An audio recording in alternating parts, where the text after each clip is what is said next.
Welcome to Nicholas 11x12. Today I'm looking at the BitFenix Pandora ATX mid-tower case.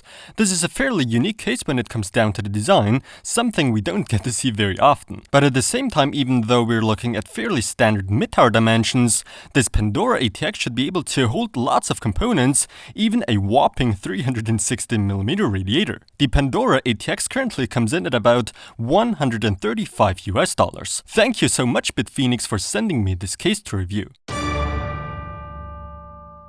In the box is always the case itself, well protected, along with a quick installation guide. The Pandora ATX truly sports a unique design, and that's something I've personally always liked about BitFenix. They're quite innovative in terms of aesthetics and constantly try out something new and, in fact, often manage to impress us, the consumers. This particular case is kept very minimalistic. That's what I personally love about it right away, although it's the other kind of minimalism. When it comes down to my personal preferences, I like it a bit sharper, not so rounded.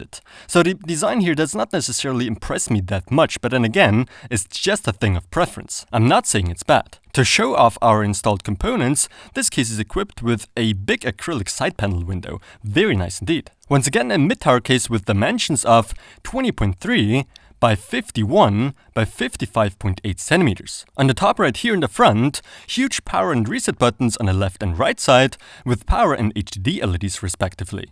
2 USB 3.0 ports, 2 USB 2.0 ports, as well as the headphone and mic jacks. Fairly standard I/O here. The top cover comes off super easily by just pressing it down on one side and simply taking it out that way. Very convenient. The top cover is equipped with a dust filter, not removable though. Now at the top we've got lots of space to install either up to 3 120mm fans or 2 140mm fans, or up to a 360mm or 280mm radiator. Included is this neat reservoir bracket. On the rear, pre-installed a black 120mm FDB fan. You could also swap this one out for a 120mm radiator if you wanted to. In the front, not a single 5¼ drive bay, so you won't be able to install a DVD or Blu-ray drive here or fan controllers. But then again, most of us don't really care about having 5¼ drive bays, so not really much of a big deal. We're getting more room in the mid-tower, which is nice too, I'd say. The front panel is super easy to remove as well, and actually there's something very special going on here. The panel is equipped with the so-called Icon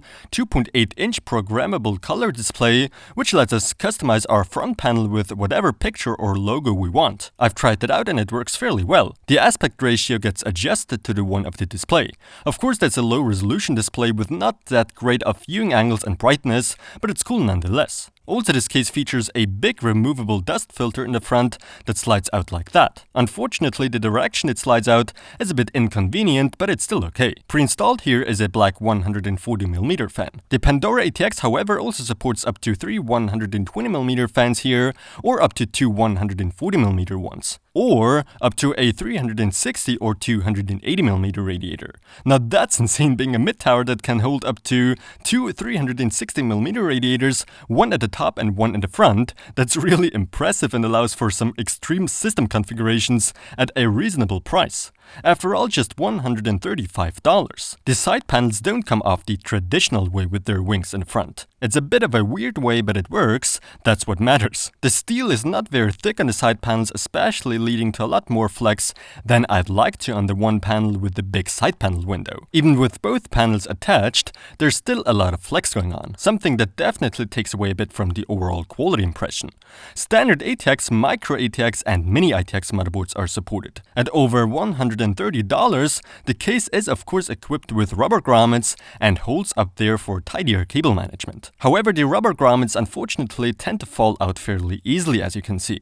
That could turn out to be a bit of a hassle when working on a full system. Really cool is the 2cm clearance for the cables and the Velcro on the other side. That helps a lot with cable management, something many mid-towers usually have problems with.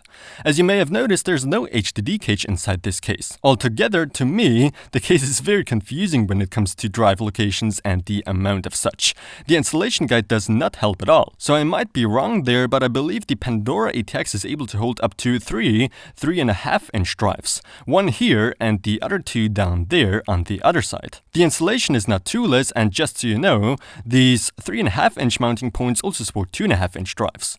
When it comes to 2.5-inch drives, things are getting more clear. Altogether, there are 4 mounting points specifically for 2.5-inch drives. 2 right here and 2 on the opposite side. However, practically, since the 3.5-inch mounting points also support 2.5-inch drives, we theoretically could install a total of 7 2.5-inch drives if we were only installing such drives. Down there is a pump bracket, very nice. By now you've surely noticed the Pandora ATX comes with this cover at the bottom that hides the power supply and, well, leads to a bit of functionality in terms of hard drive installation. Behind that cover on the other side, the accessory box. In it, this bracket is similar one to the one already attached to the case here, a BitFenix logo out of aluminum, HDD anti-vibration washers, all kinds of screws, standoffs, as well as 6 cable ties. And here the front panel cables that are all kept nicely in black. The standard ATX EPS power supply gets bottom mounted and can be up to 22 centimeters long. It sits on these soft pads here. Underneath, a removable dust filter, and the case features 4 big case feet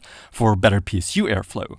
The Pandora ATX comes with a total of 7 expansion slots and 2 water cooling holes. Obviously, very long graphics cards are supported, since there's no HDD cage whatsoever that occupies the space. Up to 44 centimeter long graphics cards can be installed without any problems. However, due to a case width of only 20.3 centimeters, you won't be able to install all that high air CPU coolers, but that's okay, since obviously BitFenix offers us more than enough radiator mounting points, with this Pandora ATX making it a more liquid cooling than air cooling case. The case weighs about 9.92 kilograms. The BitFenix Pandora ATX is a very unique case, a type of case I've never seen so far. Not only does it look quite different from the outside compared to most other cases in the market, but also on the inside. I will admit the Pandora ATX confuses me quite a bit when it comes to the HDD mounting points, but in any case, for $135, it does hold an okay amount of drives, I'd say. Most users don't have a bazillion drives installed, so that's fine, I guess. Instead, we're getting lots of room for a fancy liquid cooling setup with big radiators, reservoirs, and all that kind of stuff. So the way space is managed here is extraordinarily impressive. After all, it's just a relatively normal mid-tower case when just judging by its dimensions.